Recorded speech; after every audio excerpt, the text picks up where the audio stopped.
I'm Drew Stevenson, and this is a video for my Law and Economics seminar class at South Texas College of Law.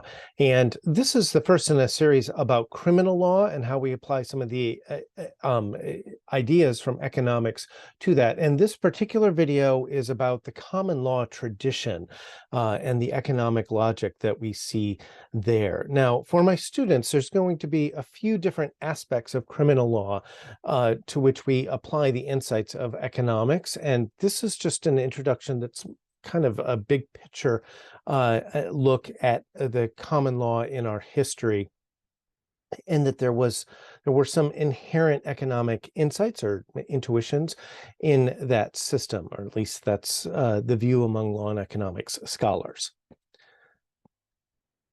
So the first thing is to keep in mind that we didn't start with legal codes or penal codes. We started with case law in our common law system.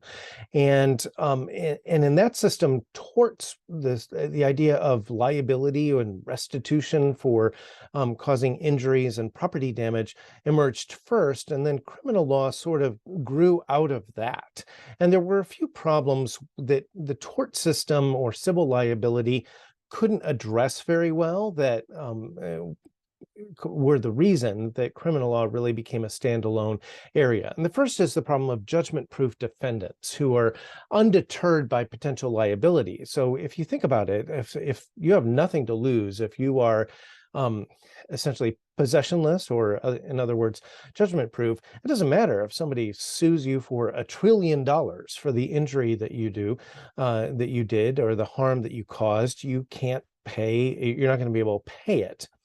And so judgment-proof defendants present a special problem, especially in the era before we had insurance and so forth. But a lot of times judgment-proof defendants are also uninsured. And so there are certain types of harms that we want to deter, but we're not going to be able to deter them with the threat of liability. And so here we're not just talking about compensating victims, we're talking about the issue of deterrence. And so if you have a lot of resources, let's say you own a business and a home and a car and so forth, and you have savings, then you have some reason to exercise caution or meet the reasonable person standard, because you could be sued and you could lose a lot of what you have. But if you have none of that, then the threat of civil liability won't deter you. So we need some way to kind of make it worth your while to avoid harming others. And so the threat of just punishment of the state hurting you back, in a sense, was part of the evolution of our criminal law system in the common law era. Secondly, sometimes the potential rewards for certain types of wrongdoing or crime could outweigh any potential tort liability. And so if you think about something like theft or robbing a bank, or flying into a rage and beating somebody into a state of unconsciousness and causing permanent injuries and so forth, this threat of civil liability might not be enough to deter that. So if you think about, like, if you rob a bank and then the consequences, when we catch you, we're going to make you give the money back and maybe even have some punitive damages. Well, this partly relates back to the judgment-proof defendant issue. And then even then, if your chance of getting caught is anything less than 100%, then the idea that you're just going to have to give it back with some sort of penalty might not be enough to deter you, because if you can evade detection or you never get caught, then you get to keep all of it. And so the idea was that for certain types of high reward wrongdoing, not just negligence where you were careless and somebody got hurt as a result, but an incident where, let's say, we could have called it a tort, but there's a huge payoff for the tortfeasor in doing this particular act, causing this particular injury to another party, then civil liability in itself might not be enough to deter that. And so we may need some sort of stiffer penalties. And so criminal law partly evolved as a response to that, to address that need. Also, some harmful actions are easier to hide than regular torts, right? So if you think about the criminal who's able to cover their tracks or hide the bodies or whatever it is. We need to have some extra sanctions that we could apply so that it's simply not worth it to people to do that because of the risk of getting caught and the punishment that would come to them above and beyond any potential civil liability. Now, also keep in mind as you are thinking about economics and criminal law that any type of punishment, penal sanctions, are more costly for society to impose than tort liability. So there are costs involved in our tort system, right? If you sue someone, we need a court system. We're going to have judges and court staff and courtrooms, right? The brick and mortar facilities where we have trials and some system for executing judgments for someone to go and garnish your wages or execute on your bank account and so forth. But that's nothing compared to the costs of putting someone in jail and basically giving them a room and board, so to speak, in prison, and ensuring their safety for the time that they're there, feeding them, and having prison guards and so forth. It's very, very expensive to impose criminal sanctions on people for society. So there are reasons to, if we're trying to pick from a policy perspective, if we should try to deter certain harmful activities with torts versus criminal law, criminal sanctions cost society and the taxpayer more. And now you may sometimes hear people say things like, save us all the trouble if we just executed everyone. But that's actually, there are a lot of social costs to that too, if nothing else, from the fact that we make mistakes, that we end up executing innocent people. And in other videos, we're going to talk about some of the problems with just using the most extreme criminal punishments. And so most societies have not done that. And in the common law tradition, even though we had the death penalty as a potential punishment for felonies, we did not for most crimes, most misdemeanors. Also, keep in mind that negligent torts overlap with activities that are otherwise socially useful, but criminal conduct is typically less socially useful. And I'm going to give you an example. So a lot of our tort actions, our civil actions for liability, involve traffic accidents, right? So we have a car accident, two cars collide. You have a defective car or car part or something that causes accidents and so forth. Well, we could just ban all cars to prevent that. But the fact is that cars and driving is socially useful. Most of us find it very beneficial. A lot of us drive to school and drive to work and so forth. So we want to allow cars, and then we have to, that's a socially useful activity.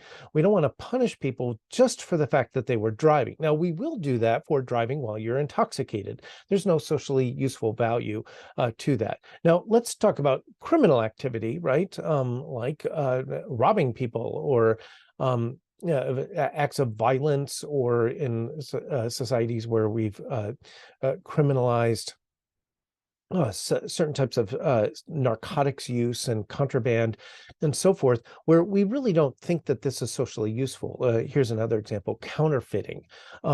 It doesn't really provide a lot of benefit to society, and so we don't need to use the tort system as sort of the way to create compensation when something goes amiss. We can actually just ban the activity altogether. At least that's the logic. So if you think about it, common law uses penal law or criminal sanctions primarily to prevent people from bypassing the system of voluntary exchanges like theft and violence.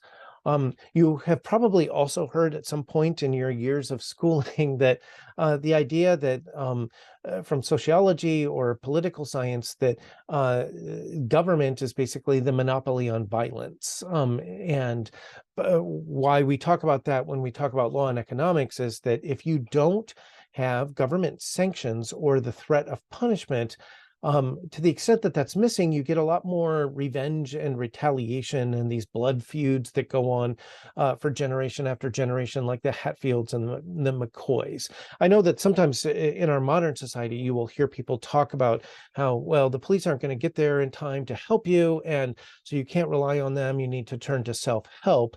But the problem is with self-help is that there's a very blurry line in real life situations between self-defense and revenge or retaliation, right? So using force or violence to prevent someone from harming you versus to strike back as soon as they do.